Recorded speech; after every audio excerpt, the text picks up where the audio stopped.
Abram vivía en Harán cuando Dios le habló, y Dios le dio una instrucción. Debía dejar su tierra, sus familiares y la casa de su padre. Dios le dijo que fuera a una tierra que él le mostraría. Pero junto con esa instrucción vino una promesa. Dios le dijo que haría de él una gran nación, que lo bendeciría, que haría grande su nombre, y que él sería una bendición para otros. Abram tenía 75 años cuando salió de Harán. Y aquí hay algo que llama muchísimo la atención. Dios no le mostró todo el recorrido. No le explicó cada detalle. Simplemente le dijo que fuera. Y Abram obedeció. Tomó a Sarai, su esposa, a Lot, su sobrino y todas sus posesiones. Y emprendió el camino hacia Canaán. A veces la fe comienza así, dando un paso sin conocer todo el camino, pero confiando en quien te llamó.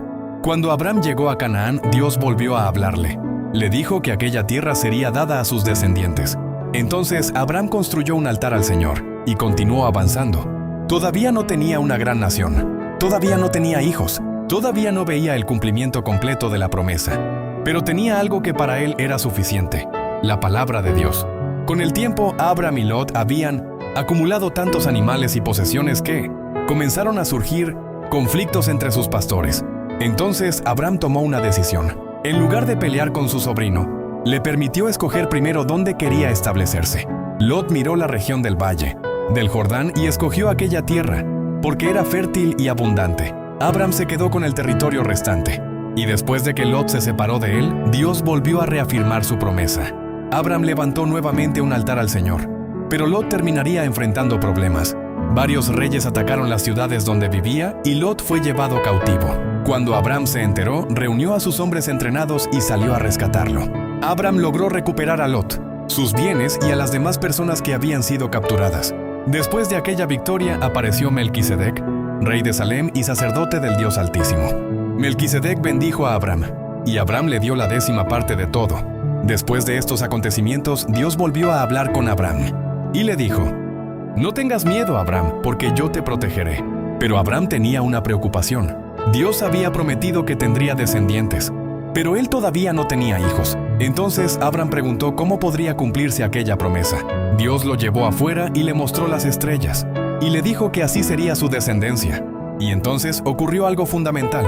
Abram creyó al Señor, y Dios consideró esa fe como justicia. Pero la promesa no se cumplió inmediatamente. Pasó el tiempo. Abram y Sarai continuaron esperando, y la espera se hizo difícil. Sarai seguía sin tener hijos. Entonces intentaron resolver la situación por sus propios medios. Sarai entregó a su sierva Agar a Abram, y de esa unión nació Ismael. Pero Ismael no era el hijo que Dios había prometido específicamente dentro del pacto que haría con Abraham y Sara. Aquí vemos algo muy importante. Abraham había recibido una promesa de Dios, pero también era un hombre capaz de adelantarse y tratar de resolver las cosas a su manera. Abraham había creído en la promesa de Dios, pero también intentó adelantarse al tiempo de Dios. Cuando Abraham tenía 99 años, Dios volvió a aparecerse ante él y Dios estableció su pacto con él. En ese momento ocurrió algo significativo. Dios cambió su nombre. Ya no sería Abraham, ahora sería Abraham. Dios le dijo que sería padre de muchas naciones. Y también cambió el nombre de Sarai. Ella sería llamada Sara. Era una nueva etapa. Pero todavía faltaba algo. Dios prometió que Sara tendría un hijo, y humanamente parecía imposible. Abraham tendría 100 años. Sara tendría 90, pero Dios preguntaría: ¿hay algo demasiado difícil para el Señor? Poco después, Abraham estaba sentado a la entrada de su carpa cuando vio a 3 hombres. Los recibió y les ofreció comida y descanso. Mientras estaban allí, anunciaron que Sara tendría un hijo dentro de 1 año. Sara escuchó desde la carpa y se rió. Era difícil creer que, a su edad, pudiera tener un hijo, pero Dios reafirmó su promesa.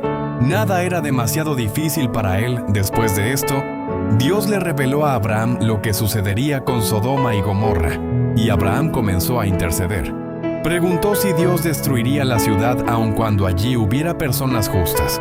Abraham pidió misericordia, y fue reduciendo la cantidad. Finalmente, Dios destruyó Sodoma y Gomorra, pero rescató a Lot. Y aquí vemos otra faceta de Abraham. No solamente era un hombre que recibía promesas, también era un hombre que intercedía por otros. Y finalmente llegó el momento que Abraham y Sara habían esperado durante tantos años. Sara quedó embarazada y dio a luz un hijo. Abraham tenía 100 años y lo llamaron a Isaac. Dios había cumplido la promesa. Después de tantos años de espera, lo que parecía imposible había sucedido. Dios había hecho exactamente lo que había dicho. Y aquí podríamos pensar que la historia de Abraham finalmente había llegado al cumplimiento de la promesa. Tenía a Isaac. Había visto a Dios cumplir aquello que parecía imposible. Pero todavía faltaba una de las pruebas más difíciles de su vida, porque algún tiempo después, Dios le pediría algo que pondría su fe a prueba, de una manera que jamás había experimentado. Y eso lo veremos en la segunda parte de la historia de Abraham. Nos vemos en la segunda parte.